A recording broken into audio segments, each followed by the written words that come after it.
কি নিয়ে এসেছো তুমি? জয়নগরের মোয়া, স্পেশাল জয়নগরের মোয়া। জয়নগরের মোয়া কোথায় পেলে তুমি? কাউকে আনতে দিয়েছিলে? উম, এই এর আগে হচ্ছে মিষ্টির দোকান থেকে তুমি এনেছিলে না? ওটা কি তাহলে ডুপ্লিকেট? না এটা একদম অরিজিনাল? না এটা হচ্ছে এমনি বানায়, আর এটা হচ্ছে অরিজিনাল জয়নগরের মোয়া, তাই তো?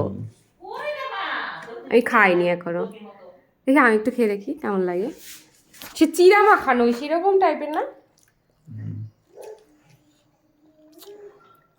ও টেস্ট আলাদা আছে।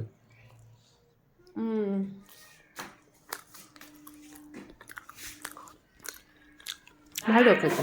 আর এটা হচ্ছে গুড়। গুড় কি অরিজিনাল হবে না চিনি টিনি মিশানো? বলছি তো অরিজিনাল, খেয়ে দেখি। আর চিনি দেওয়া হলে বলছে ফেরত নেবে। ঠিক আছে।